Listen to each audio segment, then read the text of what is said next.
Hello বন্ধুরা, কি অবস্থা? কেমন আছেন প্রত্যেকে? আশা করি প্রত্যেকে ভালো আছেন এবং আমিও ভালো আছি।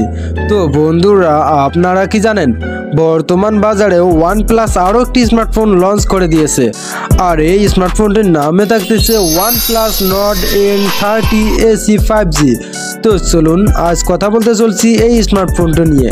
তবে তার আগে যারা এখনও চ্যানেলকে সাবস্ক্রাইব করেন অবশ্যই সাবস্ক্রাইব করে বেল বাটনটি অন করে দেবেন। তো চলুন শুরু করা যাক। তো বন্ধুরা, আজ যে স্মার্টফোনটি নিয়ে কথা বলতে চলছি তার নামে থাকতেছে OnePlus। তো OnePlus-এর এই স্মার্টফোনটিতে আসলে কি কি ফিচার থাকতেছে, তো চলুন শুরু করা যাক। প্রথমত কথা বলতে গেলে বলতে হয় ডিসপ্লে নিয়ে। তো বন্ধুরা, OnePlus Nord N30 এই স্মার্টফোনটির ডিসপ্লেতে ব্যবহার করা হয়েছে মোটামুটি IPS LCD ক্যাপেক্টিভ টাচ স্ক্রিন। তবে এতে থাকতেছে 16M কালার্স পর্যন্ত। তো বন্ধুরা, এই স্মার্টফোনটিতে ব্যবহার করা হয়েছে 6.72 ইঞ্চি ডিসপ্লে এবং সেই সাথে যার রিজলিউশনে ব্যবহার করা হয়েছে 1080 এবং 2400 পিক্সেলস পর্যন্ত। তো বন্ধুরা, এই স্মার্টফোনটিতে থাকতেছে 392 PPI ডেনসিটি। তো নেক্সট কথা বলতে গেলে বলতে হয় প্ল্যাটফর্মের ক্ষেত্রে। তো বন্ধুরা, এই স্মার্টফোনটির প্ল্যাটফর্মের ক্ষেত্রে ব্যবহার করা হয়েছে অ্যান্ড্রয়েড ভার্সন 13 এবং সেই সাথে ব্যবহার করা হয়েছে মেডিটেক ডাইমেনসিটি 60207 ন্যানোমিটার একটি চিপসেট। সেই সাথে CPU এ রান করতেছে অক্টা কোর 2.2 GHz। তো বন্ধুরা, এই স্মার্টফোনটির মেমোরির ক্ষেত্রে কথা বলতে গেলে এতে ব্যবহার করা যাচ্ছে না মাইক্রো SD কার্ড।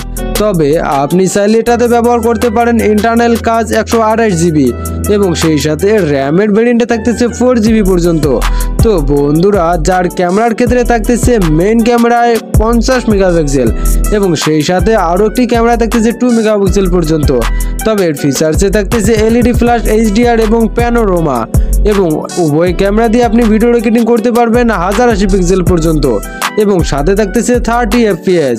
তো বন্ধুরা, এই স্মার্টফোনটির সেলফি ক্যামেরায় ব্যবহার করা হয়েছে 8 মেগাপিক্সেলের সিঙ্গেল ক্যামেরা অ্যান্ড সেই সাথে ব্যবহার করা হয়েছে সাউন্ডের ক্ষেত্রে 3.5 মিলিমিটার অডিও জ্যাক অ্যান্ড কানেক্টিভিটির ক্ষেত্রে এই স্মার্টফোনটিতে থাকতেছে USB Type-C 2.0 এবং সেই সাথে OTG কানেক্টও থাকতেছেই। তো বন্ধুরা, ফাইনালি কথা বলতে গেলে এর ব্যাটারির ক্ষেত্রে থাকতেছে নন রিমুভেবল 5000 mAh ব্যাটারি। তবে এর চার্জিংয়ের ক্ষেত্রে থাকতেছে 33 ওয়াট ফাস্ট চার্জিং।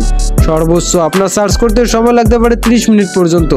অ্যান্ড বন্ধুরা, এর ফিচার্সের ক্ষেত্রে ব্যবহার করা হয়েছে ফিঙ্গারপ্রিন্ট সাইড মাউন্টেড, যেটা আমাদের জন্য অনেকটা বেটার হতে চলছে। তো বন্ধুরা, কেমন দেখলেন এই স্মার্টফোনটির ফিচারগুলো এবং এই স্মার্টফোনটি আপনার কাছে কেমন লেগেছে? তবে বিস্তারিত জানতে এই স্মার্টফোনটি সম্পর্কে সার্চ করতে পারেন যে কোনো ব্রাউজারে।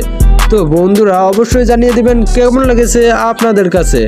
আর এই স্মার্টফোনটির প্রাইসে থাকতেছে মাত্র 15,999 টাকা। তো বন্ধুরা, অবশ্যই আপনারা এটা চুজ করতে পারেন যদি আপনারা ব্যবহার করেন।